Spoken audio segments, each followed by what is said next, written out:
السلام عليكم خوتي العزاز، نتمنىكم تكونوا كلكم بخير وعلى خير وبصحه جيده ان شاء الله. الغداء ديالنا ديال اليوم اللي هو طبق ديال السردين مقلي وزعلوك اللي كيجي رائع. صراحه ديال اليوم اللي هو سريع وما خداش ليا بزاف. نبداو على بركه الله. بالنسبه للزعلوك خديت 3 الحبات ديال المطيشه، واحد رويس ديال الثومه اللي حكيته. مطيشه انا قطعتها، الا ما بغيتوش تقطعوها حكوها في الحكاكه الغليظه. بالنسبه للعطريه ندير معلقه عامره ديال الفلفله حمراء تحميره، نص معلقه ديال البزار، وغادي ندير الزيت البلديه. ضروريه من الزيت البلديه، هي باش كنطيبوا زعلوك. الملحه حسب الذوق. الكمون، بالنسبه للكمون والربيع راه اخر مرحله هو الكمون والربيع. الكمون ما كنديروش من الاول، ديما الكمون تخليه هو الاخر حيت كيمرر في الماكله، كيجي مر في الماكله. غادي ناخذ مقله غنحطها فوق البوطه. مطيشه الحك، واحد المعلقه صغيره ديال مطيشه الحك مركز طماطم. غادي ندي المقله ديالي فوق البوطه تطيب، وغادي نقص على العافيه، يعني تكون على عافيه مهيله. هنا خديت الطنجال والفلفله حلوه اللي شويتهم فوق البوطه ودرتهم في بلاستيكه باش يجوني ساهلين في التنقيه. المطيشه ديالنا ها هي بدات كطيح، انا ما بغيتش نحكها، كنبغيها تكون هكا شويه واقفه. غادي نضيف الطنجال والفلفله اللي قطعتهم، نقيتهم وقطعتهم. غادي نضيف لهم كذلك واحد نص معلقه صغيره ديال الهريسه اختياريه، اللي عنده السودانيه يضيفها من الاحسن. زعلوك راه كيبغي شويه الحار. هنا غادي نخلط زعلوك، نخلط العناصر كلها مزيان تدخل ديك مطيشه في داك الدنجال والفلفله. عاد غادي نضيف الربيع.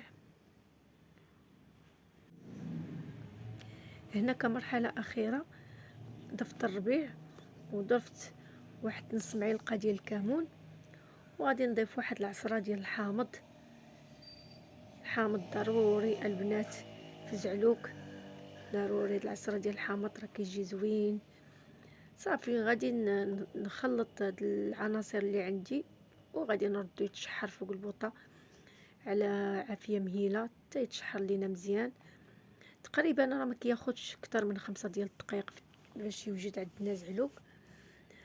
صافي وغادي نطفي عليه وندوزو للحوت ان شاء الله.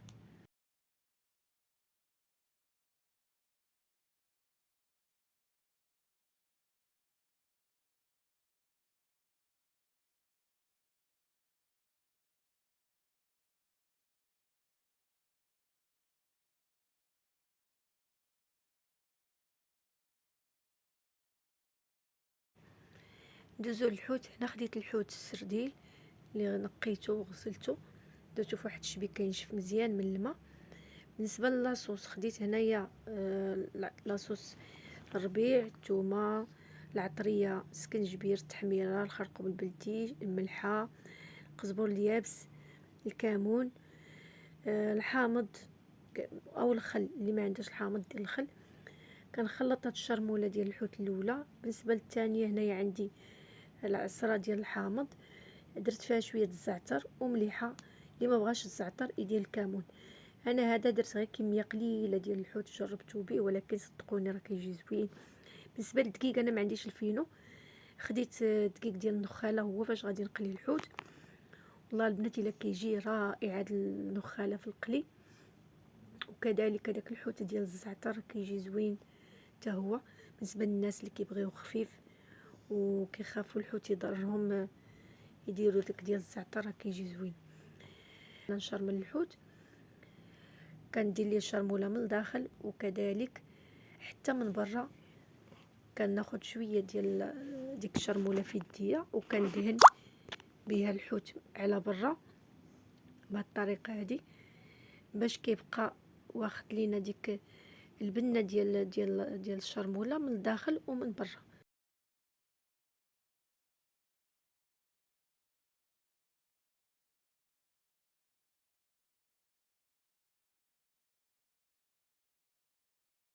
بالنسبه للحامض اللي درت بالحامض والزعتر حتى هو نفس الطريقه. كناخد الحوت وكنعمرو بديك لاصوص ديال الحامض والزعتر، وكندهنو حتى من برا بهذيك لاصوص صافي، وكنحطوه في الدقيق وكنبدا نقلي مباشره.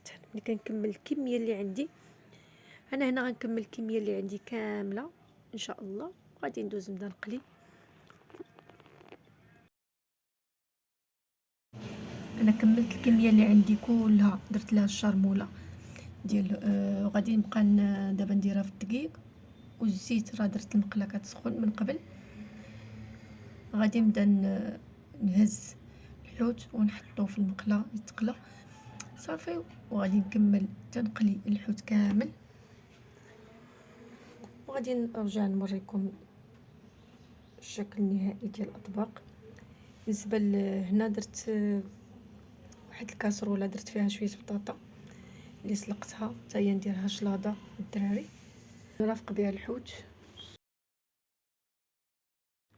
بالنسبه للشكل النهائي ديال الاطباق ديالنا ديال اليوم، هذا الحوت ديالنا ها هو كي كيجي محمر وبداك الدقيق كيجي مقرمل على مزيناتو الصراحه البنات. وها هو زلوك، وهذا واحد الطنجاله قليت واحد الطنجاله. هنا في الفلاح الأولى حتى هي قليتها، درت ليها نقيتها ودرت ليها الكمون وشويه الخل. في الفلاح حاره حتى هي. هنايا البطاطا اللي سلقت بالماء والملح، كندير لها شويه البزار والكمون والربيع وشويه الخل وشويه الزيت صافي. واللي بغى يشلض على شي بصيله يشلضها حتى هي راه كتجي زوينه. وهادو هما الاطباق ديالنا الغدا ديالنا ديال اليوم بالصحه والسلامه. وما تنسوناش من لي لايك والاشتراك، وشكرا لكم دائما على المتابعه.